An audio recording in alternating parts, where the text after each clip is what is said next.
ഇന്നത്തെ വീഡിയോയിൽ നമ്മൾ പൈത്തന്റെ ഇൻസ്റ്റലേഷനും അതുപോലെ തന്നെ പൈത്തന്റെ ഐഡിയുടെ ഇൻസ്റ്റലേഷനും എങ്ങനെയാണെന്നാണ് നമ്മൾ ഡിസ്കസ് ചെയ്യാൻ പോകുന്നത്. ഫസ്റ്റ് നമുക്ക് പൈത്തന്റെ ഇൻസ്റ്റലേഷൻ എങ്ങനെയാണ് ചെയ്യേണ്ടത് എന്ന് നോക്കാം. അതിന് വേണ്ടിയിട്ട് നമ്മൾ ആദ്യം ഗൂഗിളിൽ പൈത്തൺ എന്ന് വന്ന് സെർച്ച് ചെയ്യാം.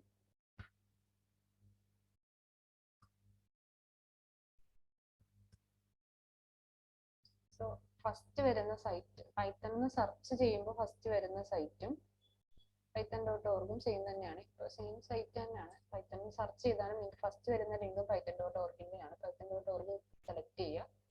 ദെൻ നമ്മളിവിടെ ഡൗൺലോഡ് ഓപ്ഷൻ എടുക്കുക. ഡൗൺലോഡ് ഓപ്ഷൻ എടുക്കുമ്പോൾ അതിനകത്ത് ഓൾഡർ റിലീസസ് ഉണ്ട്, സോഴ്സ് കോഡ് ഉണ്ട്, പിന്നെ വിൻഡോസിന്റെ വേർഷൻസ് ഏതൊക്കെയാണെന്ന് വെച്ചാൽ അതിന് വേണ്ടിയിട്ട് ഒരു ലിങ്ക് കൊടുത്തിട്ടുണ്ട്. മാക്OS-ന് വേറെ ലിങ്ക് കൊടുത്തിട്ടുണ്ട്. ഈ വിൻഡോസിൽ തന്നെ നമുക്ക് നമ്മുടെ സിസ്റ്റം എത്ര ബിറ്റ് ആണെന്ന് നോക്കിയിട്ട് നമുക്ക് ചെയ്യാം. 64 ബിറ്റ് ആണോ 32 ബിറ്റ് ആണോ, വിൻഡോസിന്റെ വേർഷൻ ഏതൊക്കെയാണെന്ന് ചെക്ക് ചെയ്തിട്ട് നമുക്ക് ഇവിടെ നോക്കിയിട്ട് നമുക്ക് ഏതാ ഇൻസ്റ്റാളർ നമുക്ക് അഡാപ്റ്റ് ചെയ്യാൻ പറ്റുന്ന ഇൻസ്റ്റാളർ ഏതാണെന്ന് വെച്ചാൽ അത് ഇൻസ്റ്റാൾ ചെയ്യാൻ നോക്കാം.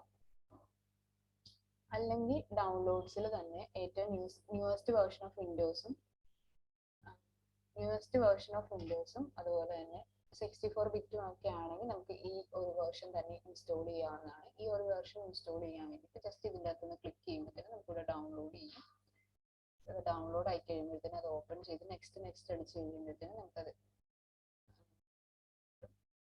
ഞാനിതിപ്പോൾ ചെയ്യുന്നില്ല. എന്താണെന്ന് വെച്ചാൽ എൻ്റെ കയ്യിൽ ഓൾറെഡി പൈത്തൺ ഇൻസ്റ്റാൾഡ് ആയതുകൊണ്ട് ജസ്റ്റ് ഇപ്പോൾ ഇത്രേ കാണിക്കുന്നുള്ളൂ.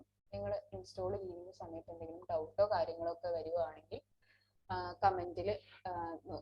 കമൻറ്റ് ചെയ്ത് കഴിഞ്ഞാൽ നമ്മളത് ക്ലിയർ ചെയ്ത് തരുന്നതായിരിക്കും. ദെൻ അടുത്തത് ഒരു ഐഡി വേണം നമുക്ക്. അതായത് പൈത്തൻ്റെ പ്രോഗ്രാം ചെയ്യാൻ വേണ്ടിയിട്ട് നമുക്ക് ഒരു ഐഡി വേണം.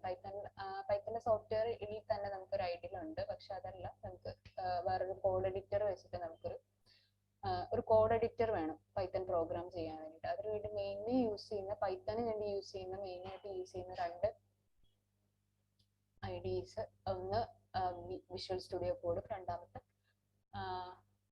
പൈച്ചാമുമാണ്. വിഷ്വൽ സ്റ്റുഡിയോ കോഡ് ഇൻസ്റ്റാൾ ചെയ്യാനും VS കോഡ് അല്ലെങ്കിൽ വിഷ്വൽ സ്റ്റുഡിയോ കോഡ് ടൈപ്പ് ചെയ്തിട്ട് ഡൗൺലോഡ് കൊടുത്തു കഴിയുമ്പോഴത്തേനും ആദ്യം വരുന്ന ഓപ്ഷൻ ക്ലിക്ക് ചെയ്യുക. അതിൻ്റെ ഡൗൺലോഡ് ഓപ്ഷൻ ഏതാണെന്ന് വെച്ച് കഴിഞ്ഞാൽ അതെടുക്കുക. നിങ്ങളുടെ സിസ്റ്റത്തിൽ പറ്റിയ ഒരു മാക് ആണോ, ലിനക്സ് ആണോ, വിൻഡോസ് ആണോ, 32 ബിറ്റ് ആണോ, 64 ബിറ്റ് ആണോ എന്നൊക്കെ നോക്കിയിട്ട് നമുക്ക് ഇത് ഇൻസ്റ്റാൾ ചെയ്യുക. ജസ്റ്റ് ഇൻസ്റ്റാൾ ചെയ്തെടുക്കുക. ഞാനിപ്പോൾ അത് ചെയ്യുന്നില്ല, എൻ്റെ already visual studio code install ആയതുകൊണ്ട്. അതുപോലെ തന്നെ പൈച്ചാം ആണെങ്കിലും ഇതുപോലെ തന്നെ നമുക്ക് പൈച്ചാം ഡൗൺലോഡ് എന്ന് പറഞ്ഞു കൊടുക്കുക.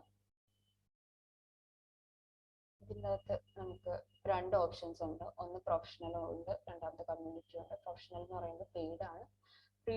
30 ഡേയ്സ് ഫ്രീ ട്രയൽ ഉണ്ട്.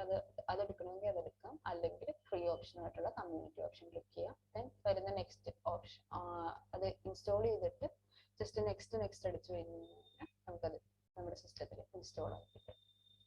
അപ്പോൾ ഇൻസ്റ്റാളേഷൻ ചെയ്യുന്ന സമയത്ത് പൈത്തൺ ആണെങ്കിലും വിഷ്വൽ സ്റ്റുഡിയോ കോഡ് ആണെങ്കിലും പൈത്തൺ ആണെങ്കിലും ഇൻസ്റ്റാൾ ചെയ്യുന്ന സമയത്ത് എന്തെങ്കിലും ഡൗട്ടോ കാര്യങ്ങളോ ഉണ്ടെങ്കിൽ നിങ്ങൾ കമന്റ് ആയിട്ട് ഇടുക. നമ്മളത് ക്ലിയർ ചെയ്ത് തരാം. Okay, thank you.